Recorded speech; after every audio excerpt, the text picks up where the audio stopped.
Very shortly, something very important is happening, guys. Take a look at this. The US inflation numbers are going to be coming out. The most important part you need to understand is this is going to start a lot of volatility down the road. Right now, Bitcoin has been so boring for so long. We can all see the general direction has been upwards, but I would also understand if people actually just called this purely sideways. Anyway, over the short term, though, people have been calling out that a massive breakout has to happen at some point here, and this could be a major catalyst. So that's why I'm watching out for it right now. Anyway, right now over on Twitter, there's a little bit of a tumble because, well, a lot of different misinformation is spreading about this, and I think it's insane. But Vanguard, right? Everybody knows Vanguard. If you don't, shame on you. Apparently now owns a massive stake, all right? A huge stake in I think one of the biggest Bitcoin mining stocks. Here it says Vanguard now owns $560 million worth of Bitcoin mining stock in Riot Platforms and Marathon Digital. They've increased their holdings by 60% from 10.9 million shares to 17.5 million, which places their Marathon investment at $280 million in shares. And for Riot as well, over $281 million in stock, meaning $560 million is in there. And if you think about it, it's just absolutely wild how much the real money is coming in, right? Recently here we saw the CEO of Grayscale come out and say that BlackRock's ETF filing is a moment of validation for Bitcoin. Yeah, I mean, it's not only BlackRock coming in, it's all these guys coming in hot right now. And one thing we know is if these institutions come in hot, you know your industry will be wrecked. And what I mean with that is usually these guys come in for the money. They're not coming in for fun. And you do see some, negative momentum ever so slightly. But at the end of the day, they always claim that crypto will be killed. They always come back and say, no, crypto is not really dead. Oh, it's going to die out. Oh, institutions are going to do this. Oh, this, that. But it never does. And guys, if you're enjoying these daily crypto videos and you've got the notification bell on, make sure you press that like button because a lot of people don't have the notification bell on yet. And I think at some point, the Ripple case is going to settle and they're all going to feel stupid for not getting a little notification the moment that it happens.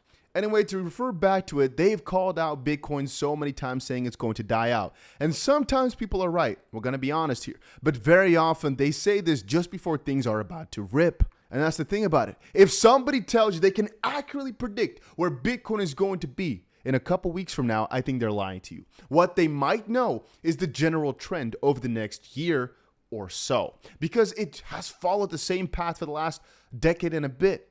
So it's pretty logical that there's cycles that, in my opinion, also correlate with the halving cycle. And so it just kind of happens every single time. But somebody's saying, no, this is going to happen, Bitcoin's going to die, based on what? For the most part, it's only been ever growing. And right now, all these institutions joining the game, it's not a small thing. And again, there are going to be hiccups on the road. Even now in Dubai, which has been so friendly towards crypto. And I love Dubai because you can still use your crypto to buy anything, apartments, anything. The crypto platform BitOasis's license was now suspended by Dubai's VARA due to non-compliance of licensing requirements. This is what's happening over in the US, right? A lot of platforms are being shut down. And again, it's happening all over the world, but this is all just temporary. And I'd say that BlackRock showing their validation, I guess, for Bitcoin kind of proves it's here to stay and it's only going to keep getting bigger. Guys like BlackRock, they don't just join the game for fun. They join it to make money because they know it's an emerging industry. And that's the thing. Even the guys over at the Fed over in Europe, they all state that this technology is here to stay. But in other words, they basically say it's something that's threatening the current ecosystem, either the financial system or potentially, to elaborate, the monetary system or the US dollar, the stability of things, or really from an even extreme perspective, more extreme, the way that people live their lives. As with crypto, a fun thing you have to understand is there's no 30-day get money back guarantee. This is what CZ posted today.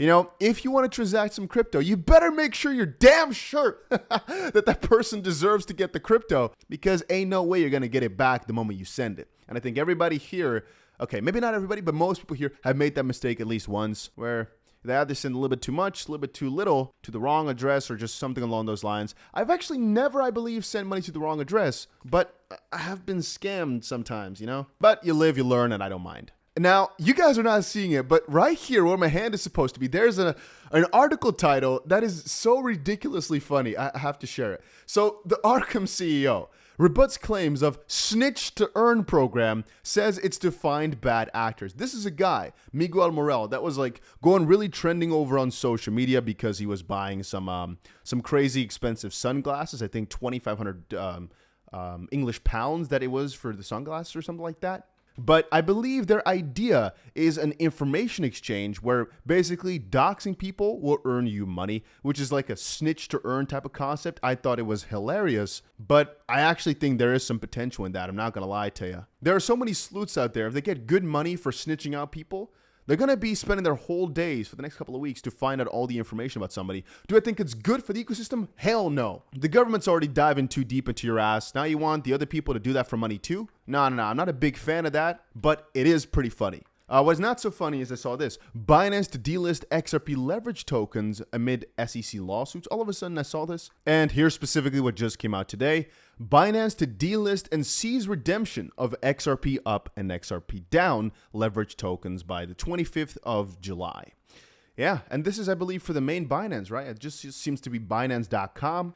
I don't believe they state any reason for doing so. And it just says users are advised to redeem their leverage tokens via the wallet function or the leverage tokens page before the delisting. If users are still holding them at the delisting time, Binance will convert these tokens to USDT based on the net asset value of the tokens at the time of delisting and will distribute them to you within 24 hours. But yeah, I don't really appreciate that. The reason is XRP is still on there just fine, right, over on Binance. So why take away the leveraged pairs?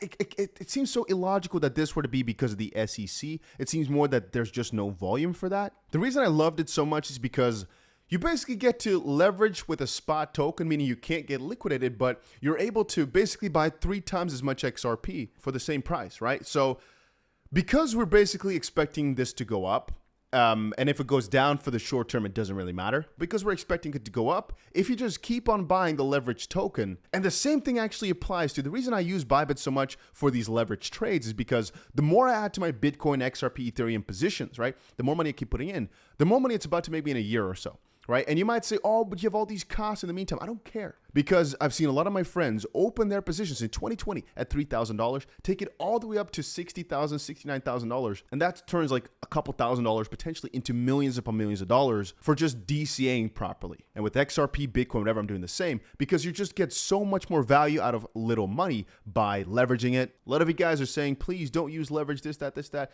If you don't know how to do things properly, yeah, you should watch out. But that's the same thing for investing as a concept. Don't do it if you're freaking stupid in the brain. That's one, because you're probably going to lose money. And second of all is make sure you do some research before you put money somewhere. I mean, it's all logical. People who say leverage is bad probably don't know how to use it properly. And I'm putting my name on that. It's the same thing for debt. Some person telling you debt is by definition bad could say that because of religion, and I agree with them, sure. But for investment purposes, if you're telling me all debt is bad, we're just not going to fit through the same door, either because you're too fat or, no, I'm just kidding with that. No, it's just, I personally think there are many different reasons why debt could be very good, especially for business. It's only for the people that are unknowing or using bad debt, to which is just detrimental. But if you know what you're doing, it can be extremely nice. And the same thing goes for leverage. If you know what you're doing, leverage is one of the gifts, one of the wonders that somebody designed to make you so much more money than you could have originally made. Once more, all on the basis that you know what you're doing. But if you disagree, let me know down below. Or even if you agree, let me know down below. On a side note, Bitcoin is in one of the most bullish periods ever, apparently, right? The price has not moved in a long time, but apparently the fear and greed index is spiking right now, which means there's a lot more greed than before. People are just hoarding.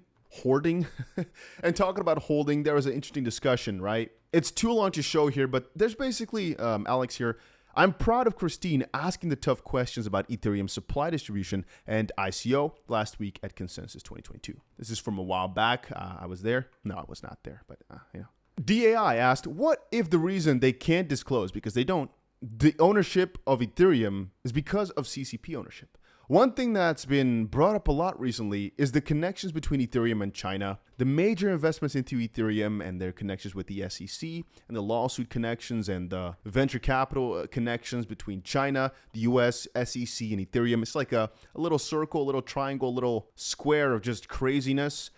And the more I dive into it, the more I'm thinking this is all just one big charade, one big game, one big BS. You know, the whole Ripple lawsuit seems like garbage, seems to just be one little fad in the grand scheme of things, because there's so much money being moved in the background and so much bias and manipulation. But the more you think about it, the more sad you can get. One thing I will tell you again, guys, is the interest rate decision, the inflation rate decision is coming out in, I think, an hour or so, maybe from the time I upload this, about 45 minutes. So make sure you stay around for that. It is going to be pretty juicy. Right now for me, it is 6 p.m. and it is announced at 7:30. So about an hour and a half from now. And yeah, like always, crypto is going to the moon.